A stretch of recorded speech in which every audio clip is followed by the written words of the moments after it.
आज 29 तारीख आम डायट अनुगुल निज परिसर रे विजिलेंस अवेयरनेस डे पालन कर।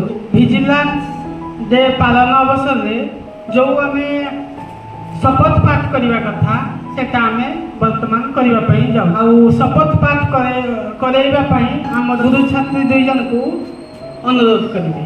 वेलकम। मु विश्वास करे जे आम देशर आर्थिक राजनैतिक एवं सामाजिक प्रगति पथरे दुर्नीति ही सबुठु बड़ प्रतिबंधक। मु विश्वास करे जे दुर्नीतिर मूलोत्पाटन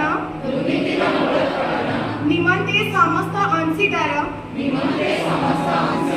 यथा सरकार नागरिक समुदाय तथा घरोई क्षेत्र एकत्र होई कार्य करिबा आवश्यक।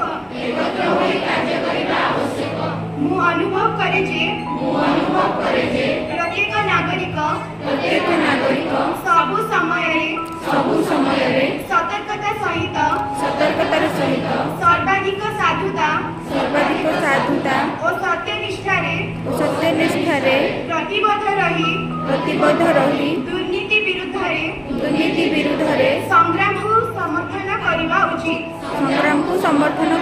उचित। जीवनर प्रत्येक क्षेत्र रे सचेतनता एवं आईन शासन को अनुपालन करिबी। उत्कोच नेबी नाही किंबा देबी नाही। समस्त दायित्व को साधुता एवं स्वच्छतार सह संपादन करिबी। जनसाधारण को हित साधन पाई कार्य करिबी। निज व्यक्तिगत आचरण रे दृष्टांतमूलक बजाय रखी उदाहरण हेबी। दुर्नीति संपर्कित कोनोसी घटना उपयुक्त कर्तृपक्ष को अवगत कराइबी। जो देश भ्रष्टाचार मुक्त से देश निहाती प्रगति पथरे चली।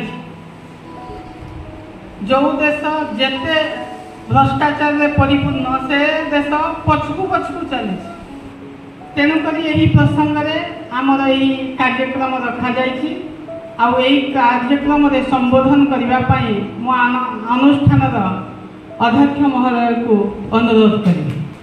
मंचासीन मोर सहकर्मी बंधुगण एवं आज उपस्थित थिबा प्रथम वर्षर गुरु छात्र छात्री निवारण सचेतनता सप्ताह 2025 27 अक्टोबर 2 नवेम्बर पर्यंत पालन करा जाउछि। कहती निया नथिले धुआ उठे। तेणु आम देश आम राज्य एवं आम समाज रे दुर्नीति छाई रही। दुर्नीति जेते पर्यंत थिबो आमे गोटे सभ्य समाज रे परिणत हो पारिबानी बा आम जाति आगु को बढ़ी पारिबनी। एवं आम तो स्वप्न रही यूरोपियन कंट्री परी विकसित देश में परिणत होगा ताहा गोटे स्वप्न भाया लगे। जदि आमे विकसित देशर स्वप्न देखुचे और साकार करने चाहूँगी सबुठ बड़ प्रतिबंधक आम पाखे रही से दुर्नीति। साधारण नागरिक भावे दुर्नीति केवल सरकारी कर्मचारी मैंने करटा किंतु भूल धारणा। जदि आमे चाहिबानी सचेतन नागरिक माने आमे चाहिबानी तेबे कौन सरकारी कर्मचारी बा राजनेता केबे भी दुर्नीति करि परिबे नाही। दुर्नीति एमिति भाबरे तार कायम लेइछि जोटा को इंग्लिश में कहे जाय corruption is rampant. It is everywhere.